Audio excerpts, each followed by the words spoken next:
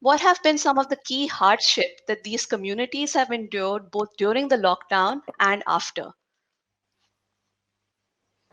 Thank you very much, Hadia, for having me on this panel. And Assalamu alaikum to my fellow panelists. It's an honor to be here. So very briefly, Jab, February, March 2020, the situation suddenly turned from something which was semi-normal to an immediate lockdown. اور I think پہلی دفعہ پاکستان کی تاریخ میں یہ اس طرح کی situation ہمارے سامنے آئی ہے and for P P F an organization that works in rural development across thousands of villages and communities across Pakistan, from Balochistan, Sindh, Punjab, KP, suddenly the kind of lockdown that was instituted meant that communities were completely cut off. Okay, there was no transportation, there was no ability of people to move about, to come, to go to their places of work, to even sort of, open up their shops. And I think this created a real panic within the communities. اور ہمارے ادارے جو ہم مختلف civil society organisations کے ساتھ کام کرتے ہیں وہ ہمارے امپلیمنٹنگ پارٹنرز ہیں. تو یہ جب سچویشن سب کے سامنے آئی تو there was a state of shock, کیونکہ جس طرح ہم کام کرتے ہیں ہم ڈائریکٹلی, ہماری ڈائریکٹ انگیجمنٹ ہوتی ہے ود کمیونٹیز, ٹھیک ہے, face to face direct engagement. وہاں نہ تو ہمارے ٹیمز جا سکتے تھے, so getting information and communication to households was also very difficult, and we were finding that we needed then to rely on other kinds of communication such as WhatsApp, phone calls, and providing some kind of even print material to communities just to advise them کہ کیا ہو رہا ہے, کس طرح آپ اس time پہ manage کریں. And I think the biggest economic shock that communities were facing was that their daily wages were being affected. کیونکہ زیادہ تر ہم یہ گھرانے جس کے ساتھ ہم کام کرتے ہیں یا تو اس میں ڈیلی ویج لیبر ہیں, یا تو ان کی بہت چھوٹی لینڈ ہولڈنگس ہیں, لیکن اگر آپ کی فارم ٹو مارکیٹ روٹس بند ہیں تو اگر آپ نے اپنا پروڈیوس کو کلیکٹ بھی کیا ہے, you've gone and you've done your harvesting, تو پھر کس طرح آپ اس پروڈیوس کو آپ جا کے مارکیٹ میں بیچیں گے, کیونکہ آپ کے جو مڈل مین ہیں وہ بھی بند ہو گئے تھے, ان کی بھی کوئی آنے جانے کا وہ اپرچونٹی نہیں تھا. So there was real panic in the households, اور اس حد تک کہ کچھ obviously کہ ہمارے جو bottom 10% of households, of the poorest households in this country, food insecurity is always a kind of a challenge that they face. And during this time, food insecurity arose hugely because there was no real access to the kind of jobs or to the market that they were having. اور آپ کو پتہ ہے this is in the rural areas. In the urban centers, with the close down of so many small businesses, restaurants, etc., people without jobs were going back to their villages. کیونکہ یہاں تو مطلب کہ آپ کی رہائش اگر آپ شہر میں ہیں تو وہ بھی اس کی ایک بہت expense, high level of expense رہتی ہے. تو لوگ واپس جا رہے تھے, واپس جا کے house hold sizes were increasing and incomes were decreasing, and there was great insecurity, food insecurity. Thank you, Samya. Thank you very much for actually this really interesting perspective of how the rural areas are connected to the urban areas through middlemen and telling us about the marketplace in particular. Rashid, if we could move on to your perspective, could you tell us a little bit about how gender relations have fared during COVID? In particular, what has been happening within the household? How has women's status been affected? And not just throughout the pandemic, but especially during the lockdown. بہت شکریہ ہادیہ. میرا جو اس پہ زاویہ ہے وہ labour market کے حوالے سے ہے, کیونکہ میرا کام زیادہ تر اس میں رہا ہے. تو میں دو چیزوں کو سامنے رکھ رہا ہوں. ایک تو لاک ڈاؤن ہے جس کی باتیں سب لوگ کرتے ہیں, اس پہ میں کافی بولوں گا. لیکن کووڈ جو ہے وہ ایک بیماری ہے جس کی وجہ سے بہت ساری جانیں جا چکی ہیں, جا رہی ہیں اور جائیں گی, اور لیبر مارکیٹ کے تھرو اس کی بہت دور رس امپلیکیشنز ہیں گھروں کے لیے, خواتین کے لیے. تو میرے خیال سے صرف کیونکہ جب بھی بات کووڈ کی ہوتی ہے تو لوگ فوراً سے لاک ڈاؤن پہ جاتے ہیں, اور میں گزارش یہ کرنا چاہتا ہوں کہ لاک ڈاؤن کے علاوہ بھی ایک بہت بڑا ہاتھی ہے کمرے میں جس کے بہت دور رس جو ہے وہ نتائج ہوں گے. تو ایک تو یہ ہے کہ میں لیبر مارکیٹ کے تھرو دیکھنا چاہ رہا ہوں. دوسری جو چیز ہے, خاص طور پہ چونکہ ہم جینڈر کی بات کر رہے ہیں, تو میرا تھوڑا سا جو زاویہ ہے وہ ایک اکنامک سوسیولوجسٹ کا ہے. جس کا مطلب اسینشلی یہ ہے کہ میں جو سوشل سٹرکچرز ہوتے ہیں، معاشرے کا جو ڈھانچہ ہے جس میں ہم ایک دوسرے سے کس طرح بات کرتے ہیں، اس پہ میں تھوڑا سا فوکس کرتا ہوں، نہ صرف اس پہ کہ لوگ بیہیویئرلی کیا کرتے ہیں. کچھ لوگوں کا فوکس جو ہے وہ بیہیویئر پہ ہوتا ہے، اور میرا تھوڑا سا جو ہے وہ فوکس زیادہ اسٹرکچرز پہ ہے، نارمز، ٹریڈیشنز، کسٹمز. اگر اردو میں میں ایک وہ جملہ کہوں تو ایک ہوتا ہے کہ اپنی جگہ کو پہچاننا، اس کو تھوڑی سی بدتمیزی کی جائے تو اپنی اوقات کو پہچاننا. تو یہ جو اوقات ہوتی ہے یہ تو سوشلی کنسٹرکٹیڈ ہوتی ہے. ہم جب پیدا ہوتے ہیں تو ہم ایک خاص ڈھانچے میں کہیں نہ کہیں فٹ ہو جاتے ہیں، وہ ہماری جگہ ہے. اور جب بھی کوئی شوق آتا ہے تو وہ جگہ جو ہے وہ تھوڑی سی اوپر نیچے ہو سکتی ہے. ہمارا جو ایک سینس آف سیلف ہے نا، جو کہ اب ایک سائیکولوجیکل ٹرم ہے کہ میں کون ہوں، میں کیا ہوں، میرا کیا مقصد ہے، وہ اس جگہ سے آتا ہے کہ آپ کی جگہ کیا ہے معاشرے میں. پھر اگر اس میں کوئی اونچ نیچ ہو جائے تو آپ کا سینس آف سیلف جو ہے وہ بہت اس کو دھچکا لگتا ہے. تو اس کے بعد آپ کے جتنے بھی تعلقات ہیں گھر کے اندر کے لوگوں سے، گھر کے باہر کے لوگوں سے، وہ متاثر ہوتے ہیں. تو اب وہ لیبر مارکیٹ کا ڈھانچہ کیا ہے، وہ کس طرح سے سوشل سٹرکچرز کے ساتھ لنک کرتا ہے. تو اگر ہم دیکھیں کہ اپنی جگہ کو پہچانیں، اپنی اوقات کو پہچانیں، اسی کہانی کو اگر ہم لیبر مارکیٹ میں چلیں لے کے، تو اگر آپ ایک سمپل سے ٹیبولیشن کریں جینڈر کی لیبر فورس پارٹیسپیشن کے ساتھ، تو آپ کو پاکستان میں ایک بڑا وہ دھچکا لگتا ہے کہ اربن ایریاز میں صرف 10% خواتین ہیں جو کہ آمدنی کے لیے کام کرتی ہیں، جو کہ ایک بہت ہی لو نمبر ہے. ہادیہ اگر میں نمبر میں غلطی کر رہا ہوں تو آپ اس پہ ضرور نکتہ چینی کر لیجیے گا، کیونکہ میرا نمبر شاید تھوڑا سا پرانا ہو. لیکن جو کہانی ہے وہ یہ ہے کہ وہ بہت تھوڑا نمبر ہے. تو سب سے پہلے تو جو لیبر مارکیٹ کی سیگمنٹیشن ہوئی وہ یہ ہوئی کہ وہ خواتین جو کام کر رہی ہیں ان کی کوئی اجرت نہیں ہے. ٹھیک ہے، اس کی ایک جگہ ہے لیکن اس کی اجرت نہیں ہے، اور جگہ اور اجرت کی بھی آپس میں جو ہے نا ایک کہانی ہوتی ہے. پھر آپ آگے چلیں تو آپ کو تھوڑا سا طبقاتی نظام نظر آئے گا. نیچے سے آپ شروع کریں گے تو گھر پہ جو خواتین کام کرتی ہیں وہ آپ کو نظر آئیں گی. تھوڑا سا اور اوپر چلیں آپ کو پرائیویٹ اسکولوں کی ٹیچرز نظر آئیں گی. تھوڑا سا اور اوپر چلیں آپ کو سرکاری اسکولوں کی ٹیچریں نظر آئیں گی. اس کی آس پاس ہی رکھ لیں یا اس سے تھوڑا سا نیچے کر لیں، نرسز آ جائیں گی. پھر اوپر چلے جائیں تو ڈاکٹرز اور پروفیشنلز آ جائیں گی جن کی تعداد جو ہے وہ اتنی زیادہ نہیں ہے. اب کووڈ کا لاک ڈاؤن کا جو اثر ہے وہ اس اسٹرکچر کے تھرو پرمیٹ کر رہا ہے. آپ کو سب کو یاد ہوگا کہ جتنے بھی گھر ہیں جو کہ تھوڑے سے وہ ہیں فائنینشلی ویل آف ہیں، جن کے گھر میں کام کرنے والی ہوتی ہیں، تو جو پہلی چیز کم از کم لمس کے پروفیسران نے کی تھی وہ تو یہ کی تھی کہ سب کو چھٹی دے دی تھی کام والیوں کو. ٹھیک ہے، اچھا کچھ نے جو ہے وہ چھٹی پیسوں کے ساتھ دی تھی، کچھ نے بغیر دی تھی، کچھ نے مہینے کے لیے پیسے دیے پھر نہیں دیے. تو آپ نے دیکھا کہ اچانک جو ایک چیز پڑی عورت پہ، وہ نہ صرف عورت پہ پڑی لیکن معاشرے کی کمزور ترین عورت پہ پڑی.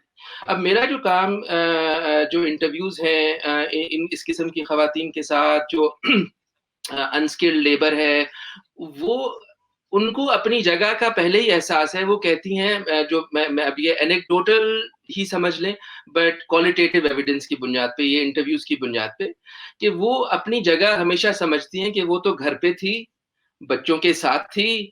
اب یہ کیا ہو گیا کہ میاں جو ہے وہ کمائی نہیں رہا، مجھے اب نکلنا پڑتا ہے کیونکہ اتنی مہنگائی ہو گئی ہے، اتنے اخراجات ہیں، مجھے ہی کچھ نہ کچھ کرنا پڑتا ہے. ٹھیک ہے، تو آلریڈی اس کی جو سینس آف سیلف تھا وہ ہلا ہوا ہے. اب اس کو ایک اور دھچکا اچانک سے پڑتا ہے کہ اس کی جو آمدنی ہے وہ ختم ہو گئی. نہ صرف آمدنی ختم ہو گئی، اب یہ بھی نہیں پتا چل رہا کہ کب شروع ہوگی کب نہیں ہوگی. ٹھیک ہے، تو وہ جو انسرٹنٹی تھی اس نے ایک خاص طبقے کی عورت کو بہت زیادہ ہٹ کیا.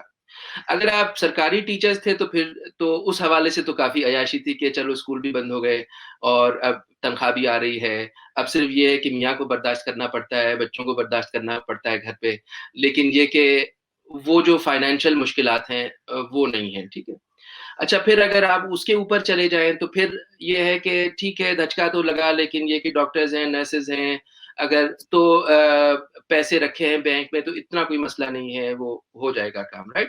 تو کہنے کا مقصد یہ ہے کہ جو کووڈ کے جو لاک ڈاؤن کا اثر ہے اس کو دیکھنا چاہیے جو سماج کا ڈھانچہ ہے اس کے تھرو, اور جو معیشت کا ڈھانچہ ہے اس کے تھرو, کہ کس کو زیادہ اثر پڑتا ہے. اس میں یہ یاد رکھنے کی ضرورت ہے کہ پچھلے 40-50 سالوں میں جو مزدور ہیں ان کے حقوق جو ہے وہ بتدریج اس میں جو ہے نا وہ کمزوری آتی جا رہی ہے, کہ کوئی پروٹیکشن نہیں ہوتی, کوئی کسی بھی وقت کوئی بھی آپ کو نوکری سے نکال سکتا ہے. تو اس قسم کے جب شاکس آتے ہیں تو اس میں وہ جو لوگ ہیں جو کہ انپروٹیکٹڈ ہیں, جو وہ لوگ ہیں جو کہ گھر سے کام نہیں کر سکتے, ان کو بہت اثر پڑتا ہے. اب پھر اس کو آپ دیکھ لیں کہ کس سیکٹر میں کون سی خواتین ہیں تو وہ ان پہ زیادہ پڑے گا. لیکن جیسے کہ میں نے پہلے عرض کیا کہ سب سے زیادہ خواتین تو ان پیڈ ہے نا, تو ان کا تو اس کے تھرو اثر نہیں پڑ رہا, ٹھیک ہے. تو اب ان کے ساتھ کیا ہو رہا ہے؟ اب ان کے ساتھ میں آپ کو اگر لٹریچر کے تھرو بتاؤں کہ انکم کا یا اٹونومس پیسے کا بہت امپیکٹ پڑتا ہے عورت کی اٹونمی پہ, عورت کی ڈیسیشن میکنگ پہ. اس کے اوپر ہمارے پاس کافی جو ہے وہ ایویڈنس موجود ہے. تو اچھا, اب یہ آپ کو سمجھنا پڑے گا کہ اگر تو عورت کام نہیں کر رہی تو اس کی پھر انکم کہاں سے آ رہی ہے. تو اس میں ایک جو چیز ہوتی ہے جو کہ ہمیں فیلڈ سرویز سے اور کوالٹیٹیو کاموں سے ملتی ہے, کہ عورتیں جو ہیں وہ ان کو مہینے میں کچھ نہ کچھ تھوڑا بہت ضرور مل جاتا ہے, اس سے وہ کمیٹیاں ڈال لیتی ہیں, ٹھیک ہے. اب یہ ایک وہ ہے سروے ہے انٹو 5000 ہاؤس ہولڈز کا سروے ہے. اس میں جو مرد حضرات ہیں جو کہ کام کر رہے ہیں, اس میں سے تقریباً 55% نے کہا کہ ہماری آمدنی میں کم از کم آدھی جو ہے نا وہ کٹوتی ہوئی ہے, مطلب آدھا ہو گیا ہے کام, ٹھیک ہے. اب اس کا مطلب یہ ہے کہ آپ, اچھا اب میں جب میڈین انکم دیکھتا ہوں, میڈین سے مراد کے 50% لوگ وہ کم از کم وہ یا اس سے کم کما رہے ہیں, تو اس کی جو قیمت ہے وہ ہے 17,000 روپے. یعنی کہ یہ لوگ 17,000 روپے کما رہے ہیں پر مہینہ, اور اس سے کم کما رہے ہیں, اور وہ کہہ رہے ہیں کہ ہمارا کام تو آدھا ہو گیا ہے. اب اس کا مطلب یہ ہے کہ تو بہت بڑا شوق لگا ہے. اس کا مطلب یہ ہے کہ ہر چیز میں کٹوتی ہوگی, اور اس کا اب یہ میں گمان کر رہا ہوں کہ عورت کو جو پیسہ ملتا ہے اس پہ کٹوتی سب سے زیادہ ہوئی ہوگی, ٹھیک ہے. اور وہ اس وجہ سے کہ جو ہمارا معاشرہ ہے اس میں جو رینکنگ بنتی ہے اس میں ایجوکیشن, ہیلتھ, کھانا پینا وہ سب پہلے آئے گا, پھر آپ طے کریں گے کہ آپ نے بیوی کو کیا دینا ہے, ٹھیک ہے. تو ایک وہ چیز ہوگی, وہ ختم ہو جائے گا. اب اس کی بہت ایک اہمیت ہے, اور وہ اہمیت یہ ہے کہ ہمارا جو فوڈ سیکیورٹی پہ جو کام چل رہا ہے اس میں ہمیں یہ پتا چلتا ہے کہ فوڈ سیکیورٹی جو گھروں کی ہے اس کی جو لنچ پن ہے وہ عورت ہے. ایک تو یہ لینیلٹی ہے آف سپورٹ نیٹورکس, اور دوسرا یہ کہ پڑوس کے لیول پہ جو ہے وہ یہ چل رہا ہے کہ اچھا بچے ایک دوسروں کے گھروں میں آ رہے ہیں تو پوچھ لیا کسی سے کھانا وانا کھایا ہے, نہیں کھایا, تو اگر نہیں کھایا تو چلو یہ آلو لے لو, یہ سالن لے لو, رائٹ. تو وہ جو پیسہ اس کو ملتا ہے اس کا جو استعمال ہوتا ہے وہ ضروری نہیں کہ صرف اس کی اپنی ذات پہ ہوتا ہے, اس کا تعلق بہت گہرا ہوتا ہے اس سماج کے ڈھانچے کو برقرار رکھنا جو فیبرک ہے سوسائٹی کا. اور اس میں فوڈ سیکیورٹی جو ہے نا وہ ایک بہت اہم چیز آتی ہے کہ اس پہ اثر انداز ہو رہا ہے, مطلب آپ کے جو محلے کا جو فوڈ سیکیورٹی ہے اس پہ اثر پڑ رہا ہے, کیونکہ عورت کی جو انکم ہے, اس کی جو اٹونمی ہے, اس کی جو بائنگ پاور ہے فار فوڈ, وہ اثر انداز ہو رہی ہے. ایک تو یہ چیز ہو گئی. دوسری یہ چیز ہے کہ فوڈ سیکیورٹی کے جو ہمارے کویسچنز ہیں جو ابھی انہوں نے پوچھے ہیں بیورو آف اسٹیٹسٹکس والوں نے, اس میں ایک بہت ہی ڈراؤنی قسم کا جو ہے نا وہ چینج آیا ہے. 2018-19 کا جو سروے ہے اس میں بہت تھوڑے کویسچنز ہیں, لیکن اگر آپ ان کو ٹیبولیٹ کریں تو پتہ چلتا ہے کہ بہت تھوڑے لوگ ہیں جو کہ پریشان ہیں کھانے کے لیے. لیکن یہ جو سروے ہے اس میں 60% لوگ کہہ رہے ہیں کہ ہم پریشان ہیں, 11% کہہ رہے ہیں کہ ہم نے ایک پورا دن کھانا نہیں کھایا, ایسا پچھلے ایک مہینے میں ضرور ہوا ہے, ٹھیک ہے. 17-18% کہہ رہے ہیں کہ ہم نے کم کھایا ہے کیونکہ کھانا تھا نہیں. بہت سارے گھروں میں اس طرح سے ہوتا ہے کہ جو ہانڈی بانٹنے والا ہوتا ہے وہ آخر میں کھاتا ہے. یہ ایک رواج ہے, ایک کسٹم ہے ہمارے. تو آپ اس سے اندازہ کر سکتے ہیں کہ فوڈ سیکیورٹی کا جو کویسچن پوچھا ہم نے وہ تو ہم نے گھر کے لیے پوچھا, پورے کے لیے, ٹھیک ہے. وہ اس نے تو بہت ساری چیزوں کو ایوریج آؤٹ کر دیا. تو این ممکن ہے کہ وہ جو ایک شخص ہے جو کہ بھوکا ہے اس گھر میں, وہ ہے جس نے ہانڈی بانٹ, اور ہانڈی بانٹنے والی انویریبلی عورت ہوتی ہے. تو اب آپ یہ دیکھ لیں کہ عورت کی جو جگہ ہے معاشرے میں, معیشت میں, تو کووڈ کے یا جو بھی شوق آتا ہے اس کے جو اثر ہوتے ہیں وہ اس کے تھرو پرمیٹ کر کے اس پہ جاتا ہے. اب میں آخری بات کہوں گا, میرے خیال سے کافی لمبی ہو گئی اور باتیں تو اور بھی کرنی تھی, بس آخری بات کہوں گا کہ جو ہیلتھ کے جو اثرات ہیں, میں نے کہا تھا کہ صرف لاک ڈاؤن نہیں ہے, ہیلتھ کا ایک بہت بڑا ایشو ہے. اچھا, ایک تو ڈیٹا کے حوالے سے ہمیں تھوڑی سی, مطلب میں نے چونکہ ڈیٹا پہ بہت وہ میں انوالو تھا کچھ حد تک ان لوگوں کے ساتھ جو کہ کلیکٹ کر رہے تھے, تو ڈیٹا تو بہت پرابلمٹک ہے, تو اس میں بہت بایسز ہیں. ٹھیک ہے, اب ایک بہت سا سمپل سا میں اگزامپل دے دیتا ہوں آپ کو کہ میرے بہن اور بہنوئی کو جب کووڈ ہوا تو وہ ٹیسٹ کرانے گئے, تو انہوں نے میرے بہنوئی کا تو ٹیسٹ کر لیا اور بہن کا کیا ہی نہیں. انہوں نے کہا کہ آپ تو ایک ہی کمرے میں ہوتے ہیں, تو اگر ان کو ہوگا تو پھر تو آپ کو بھی ہوگا, اور ان کو اگر نہیں ہوگا تو پھر آپ کو دیکھ لیں گے. تو کہنے کا مقصد یہ ہے کہ سوشل سٹرکچر جو ہے نا, وہ ہم ڈیٹا کس طرح سے کلیکٹ کرتے ہیں اس پہ بھی آتا ہے کہ آپ ڈیٹا کلیکٹ کیسے کر رہے ہیں. تو جب ڈیٹا ہوگا ہی نہیں تو پھر آگے بات کیسے کریں گے, تو وہ پھر پرپیچویٹ بھی ہو جاتی ہے چیز.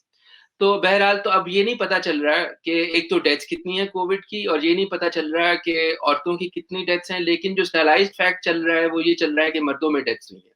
اچھا, اب اس چیز کو آپ ملا لیں اس چیز سے کہ آپ کے کمانے والا ہے ہی مرد. عورتیں تو اربن ایریاز میں in particular labour force participate کر نہیں رہی, مرد ہیں آپ کے. تو اگر وہ مر جاتے ہیں تو اس کی جو لانگ ٹرم امپلیکیشنز ہیں آف لوزنگ بریڈ ونر, اس کا اس عورت پہ کیا اثر پڑتا ہے, میرے خیال سے جو سب سے بھیانک چیز ہے نا وہ یہ ہے, اور اس کا ابھی ہمیں پوری طرح سے اندازہ نہیں ہے. اچھا, ابھی ہم لوگ ایک سروے کر رہے ہیں کراچی میں جس میں ہم اس طرح کی چیزیں پوچھ رہے ہیں, اور اگر آپ یہ 3-4 دن آگے کر دیتے تو ہمارا کچھ ڈیٹا آ جاتا ہے, and I would have been able to speak on that. But I think that اس کے جو اثرات ہیں وہ ابھی تو آنے والے ہیں, اور سوشل پروٹیکشن پالیسی کو ان پرٹیکولر اس کو بہت کوگنیزنٹ ہونا پڑے گا کہ یہ صرف لاک ڈاؤن کا ایشو نہیں ہے, یہ ایک ہیلتھ ایشو ہے جس کے لانگ رن ریپرکشنز ہوں گے given how the labor market is structured and how gender plays a role in that labor market. بہت بہت شکریہ, اور معذرت میں بہت زیادہ بول گیا. نہیں, not an issue at all, Rashid, and thank you very much. آپ نے ہمیں بہت holistic ایک تصویر بنا کے دی ہے, and it's really interesting to hear the survey that you are also doing. تو ان قریب اس پہ بھی ہم بات چیت ضرور کریں گے. جی ضرور. جی غزل, اب آپ کی طرف آتے ہیں. سو آئی تھنک راشد نے بہت ڈفرینٹ پہلو پہ کچھ باتیں تو کی ہیں, لیکن I think what's been really interesting is the perspective that he is given about the impact on the community. And I actually want to turn to who have people turned towards during COVID? How have they tied themselves over? Rashid نے کھانے پینے کی بات چیت کی ہے, food insecurity کی بات کی ہے, یہ بھی بات یہ کہ کمیٹیوں پہ فرق آیا ہوگا, امپیکٹ آیا ہوگا. تو آپ کے خیال سے یہ جو گیپس ہمیں پتا ہے کہ گھرانے میں آئے ہیں, لوگوں پہ امپیکٹ آیا ہے, خاص طور پہ خواتین پہ اور لڑکیوں پہ امپیکٹ آیا ہے, اس کو ٹائٹ اوور کیسے کیا ہے, اور اس سب میں آپ کے خیال سے گورنمنٹ کا کیا رول رہا ہے؟ جی ہادیہ, سو سامیہ اور راشد نے آئی تھنک زیادہ تر بتا دیا ہے بیسکلی. جو میری ریسرچ کے مطابق there it was amazing to listen to them because the things that they brought up, so I'll basically just touch upon their themes. So ایک چیز تو یہ ہے کہ جو گھرانے Samiya, Rashid, you and I جن کو ہم دیکھتے ہیں وہ طبقے ہیں جن کے پاس کشن نہیں تھا, اور اگر تھا تو وہ بہت ہی تھن کشن تھا, رائٹ. تو جن خواتین سے لوگوں سے ہم نے بات کی for our research on COVID, تو اس میں یہی پتہ چلا کہ گھر کے جو ایسٹس تھے وہ کیا تھے. وہ چارپائی تھی, بائسیکل تھے, اور برتن پانڈے تھے. تو وہ انہوں نے بیچے. وہ فرسٹ اسٹیپ وہ تھا کہ وہ انہوں نے بیچا. چارپائی سے بائسیکل 100-200 روپے سے زیادہ کی نہیں بکی, بیکاز ظاہر حالات بھی ایسے ہی تھے, اور وہ ایمرجنسی لیکویڈیشنز تھی, رائٹ. تو اس سے انہوں نے تھوڑے بہت اپنے گھر کے چولہے جلائے, لیکن جب وہ بھی بجھ گئے, کیونکہ بیسکلی پوائنٹ یہی تھا نا کہ یہ جو مرد اور عورت ہیں دونوں ایک دم سے بے روزگار ہو گئے, اور سڈنلی یہ نہیں تھا کہ چلیں اب آپ 6 مہینے بعد آپ کا ختم ہو جائے گا روزگار. وہ ایک دم سے ختم ہوا, اور سب کا ایک دم سے ڈرائی اپ ہوا. بچے بھی پورا دن گھر میں تھے, لاک ڈاؤن تھا, تو یہ بھی تھا کہ بھوک سب کو, خواتین نے کہا ہر ایک کھانا مانگ رہا ہے, اور ہے کچھ نہیں. تو سب سے پہلے تو انہوں نے اپنی ریسورسز ڈھونڈے, اس کے بعد پھر وہی جو سالیڈیرٹی نیٹ ورکس جو ہوتے ہیں ان کمیونٹیز میں بڑے اسٹرانگ ہوتے ہیں. انہوں نے سامیہ نے کہا کہ مائگریشن ہوئی, سو وہ بڑا میرے لیے ایٹ لیسٹ بڑا انٹرسٹنگ تھا کہ لوگ واپس گئے اپنے گاؤں اور ماں باپ کے پاس رہے, چاہے ان کے پاس کچھ ہو یا نہیں ہو, لیکن انہوں نے کہا ان کے پاس گندم تو تھی, تو اٹ واز بیٹر. پھر لیکن کچھ لوگوں نے کہا ہم نہیں جا سکتے تھے بیکاز ہم اپنا سامان لے کے کہاں جاتے, ٹرانسپورٹ کی کاسٹ اتنی بڑھ چکی تھی لاک ڈاؤن کے دوران کہ اور لینڈ لارڈز نے رینٹس معاف نہیں کیے. تو رینٹس جو ہیں جو کہ ویسے ہی بڑے شہروں میں بہت ہائی ہیں, وہ رینٹس معاف نہیں ہوئے. کافی لوگوں کے سامان باہر پھینکے گئے, کچھ کے نہیں پھینکے گئے, لیکن وہ رعایت نہیں ہوئی جو کہ ہو سکتی تھی, اور شاید لینڈ لارڈس کے پاس بھی وہ کیپیسٹی نہیں تھی. تو ایک چیز تو یہ تھی. پھر جو چیز ہوئی وہ ان حالات کی وجہ سے نیٹ ورکس تو تھے, ایک دوسرے کے لیے ہیلپ کی, لیکن قرض بہت بڑھ گیا اور سیونگز نیگیٹو میں چلی گئی. تو ہم نے کچھ خواتین سے بات کی, انہوں نے کہا کہ ہم تو اپنا چھوٹا موٹا کام کرتے ہی ہیں.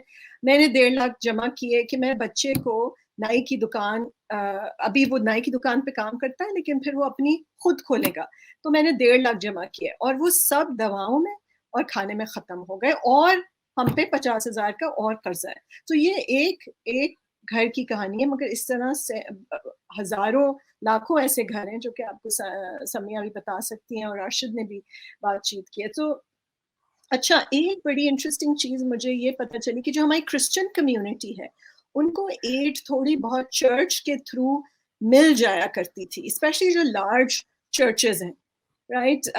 سو جو کیتھولک چرچ ہے, اس طرح کے جن کے کنیکشنز ہیں باہر کے چرچز سے, تو وہ ساری FATF کی وجہ سے پہلے ہی ڈرائی اپ ہو چکی, رائٹ. تو اب وہ being on the grey list, all sorts of aid has dried up, especially for these Christian communities who needed it so much.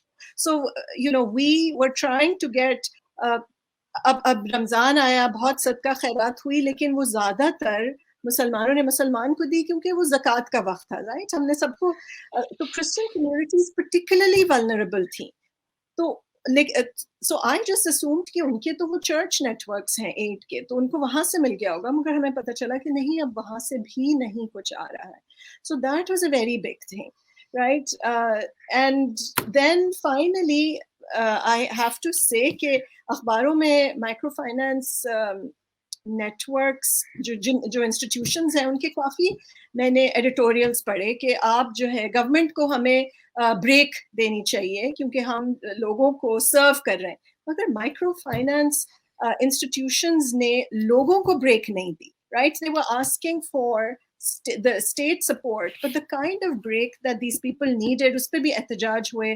کچھ شہروں میں, پنجاب میں کچھ شہر تھے جہاں پہ ہمیں پتہ چلا کہ احتجاج ہوئے ہیں ان قرض in micro credit کے خلاف. So situation was really difficult as Samia and Rashid has already talked about. When we go to the government again, جس طرح سے راشد نے بھی کہا, basically یہ ایک debate ہے lives versus livelihoods کا. And it was a sudden, unprecedented event, and it was a global event, right? So because it was global, it was hard to get aid and help because everyone's trying to figure out کہ ہم اپنی community کو کیسے سنبھالیں. So that is an issue.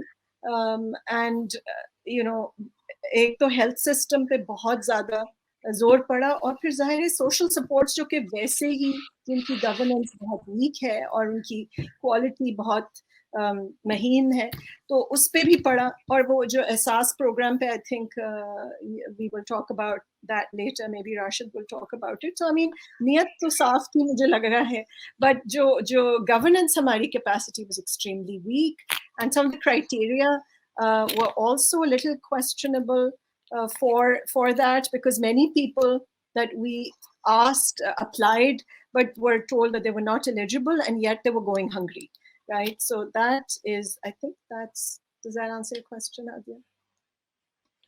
Yes, absolutely. And I've been hearing similar stories in my own work. community کے خیال سے ایک گھرانہ ہے which deserves social protection, لیکن when they go and apply they find out they're ineligible. So I'm actually going to throw this very difficult question at Rashid now, and I want to turn towards the social protection programs that we have already in place, and particularly about the ESAS program. اس میں بہت interest رہی ہے, اس کے leakages پہ بہت interest رہی ہے. تو پہلا تو یہ راشد, آپ کے خیال سے have there been coverage leakage?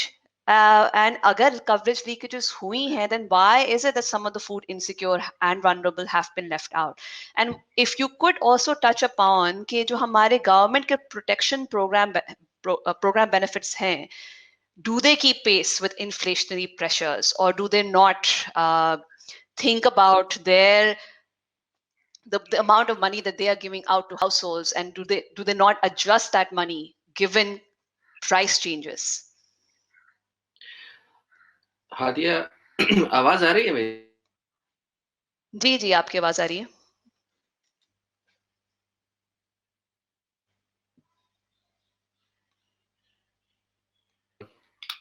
I mean, this is you've hit a raw nerve on targeting really.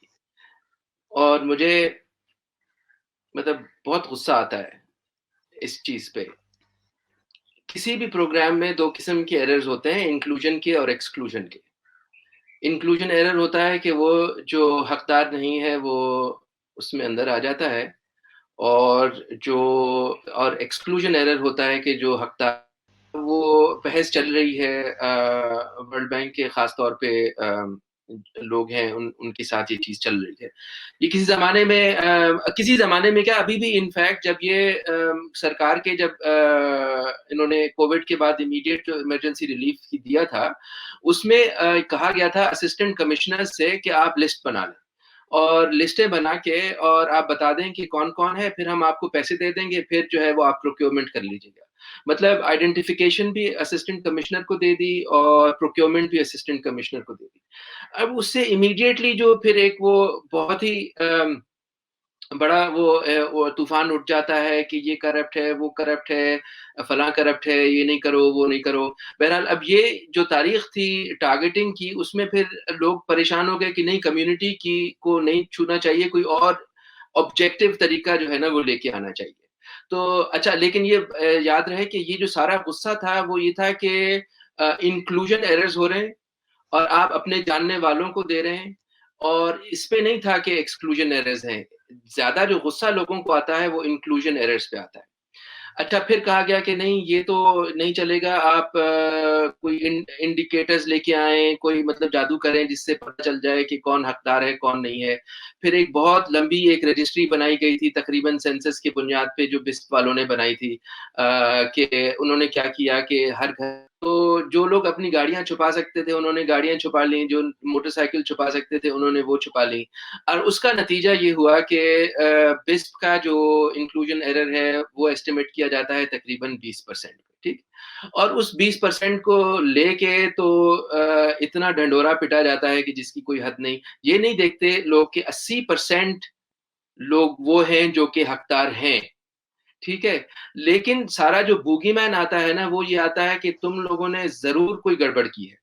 اور یہ مجھے ہر چیز میں, اب چونکہ میں سرکار کے ساتھ کچھ عرصے سے اب کام کر رہا ہوں, مجھے ہر چیز میں یہ نظر آتی ہے, ٹو دا ایکسٹینٹ کہ ہم پیرالائز ہو جاتے ہیں. مطلب کوئی کام کرنا چاہتا ہے کوئی شخص, تو ہر وقت اس کو یہ غصہ, مطلب یہ ڈر ہوتا ہے کہ میں اگر کچھ کر لوں گا تو مجھے, اور اس میں سے کوئی غلطی نکل آئی تو مجھے کہا جائے گا کہ اچھا یہ جو ہے نا تم نے غلط ٹارگیٹنگ کی ہے, پیسے کھانے کے لیے ٹارگیٹنگ کی ہے.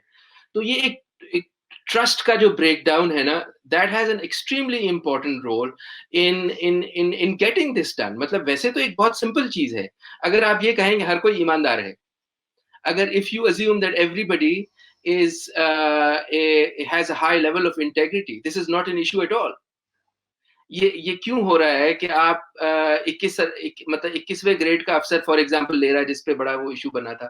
اب 21ویں گریڈ کے افسر کے گھر نے ضرور کوئی مطلب جھوٹ بولا ہوگا اس فارم کے لیے, وہ گھبرا, اچھا اس نے کیوں بولا کیونکہ وہ گھبرا گیا تھا کہ اب میں اگر یہ لکھ دوں گا تو نیب میرے اوپر نہ آ جائے.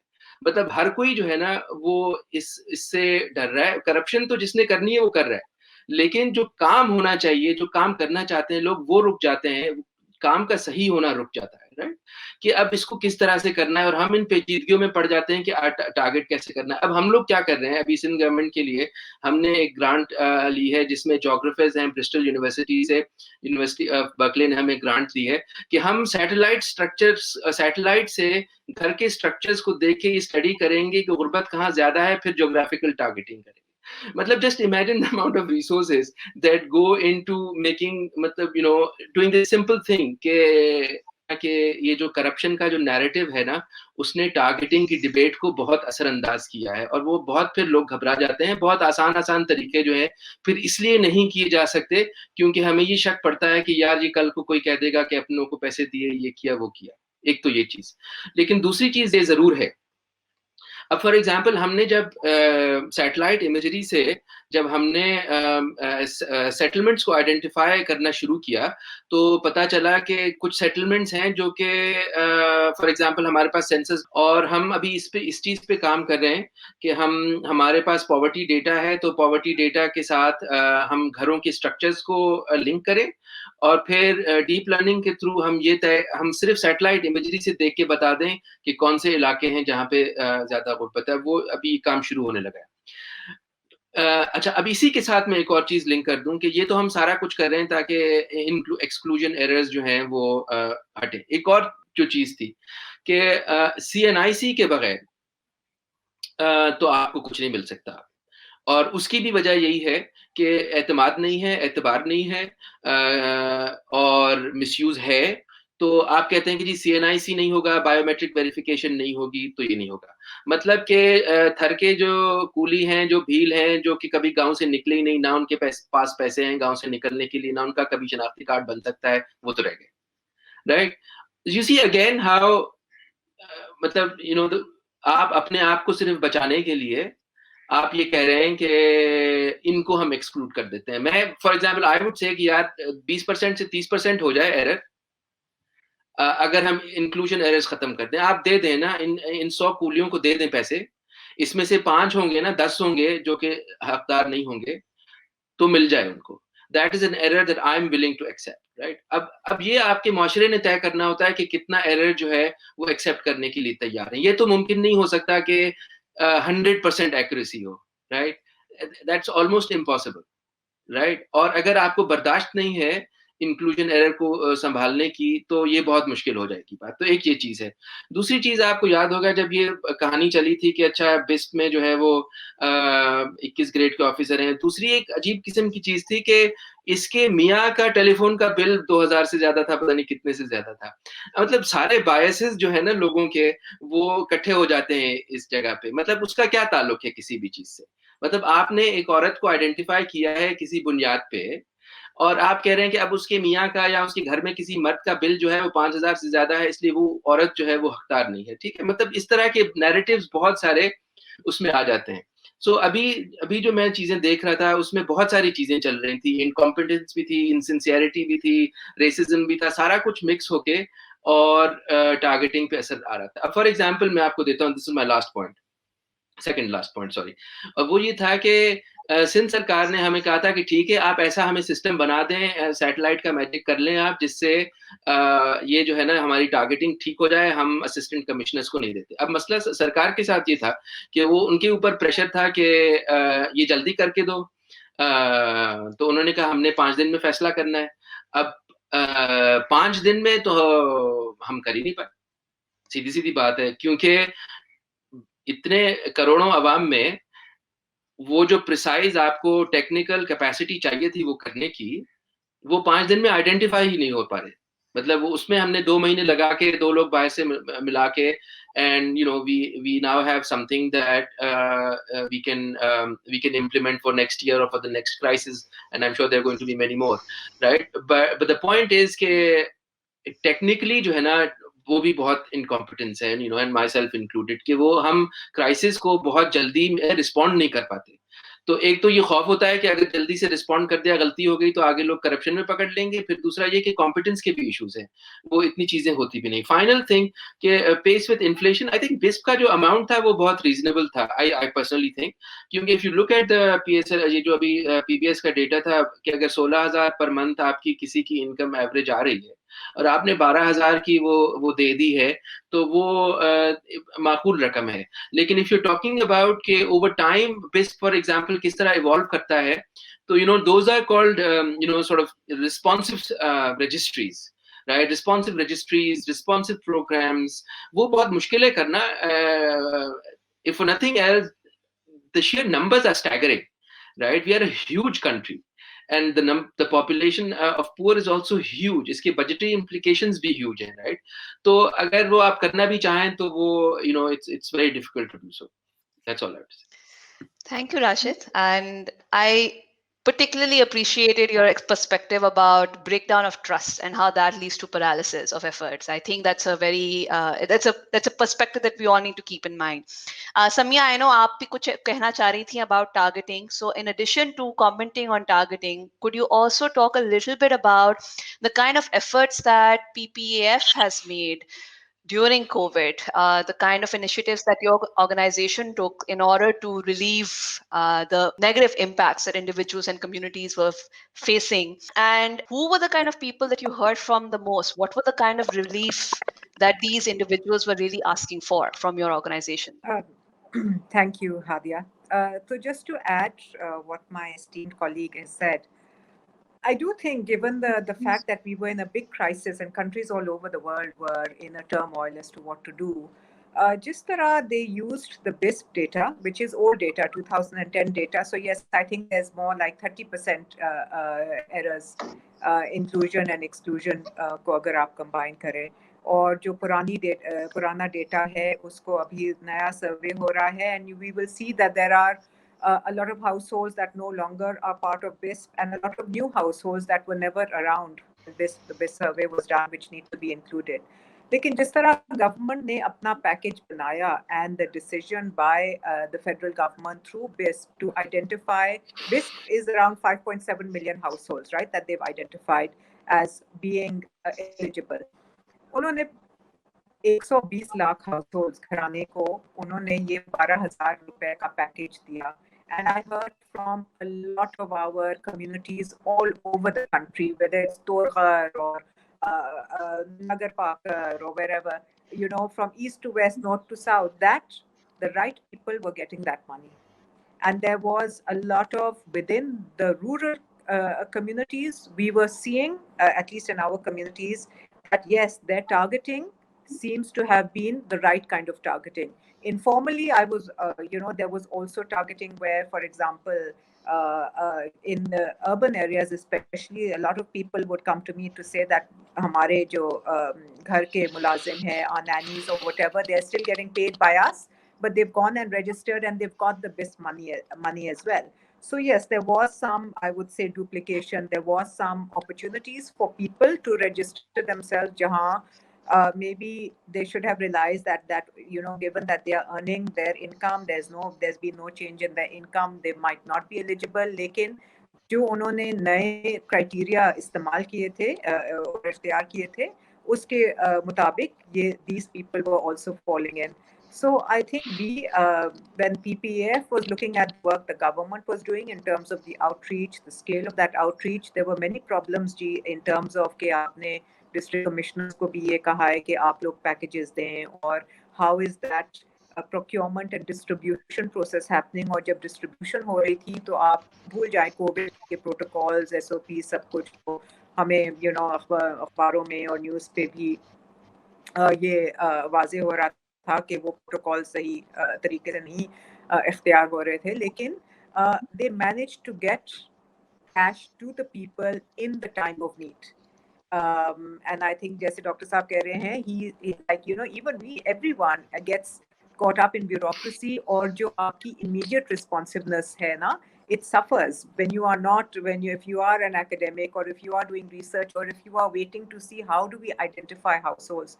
Or this for PPAF also became a big issue. How do we within this short period of time identify households?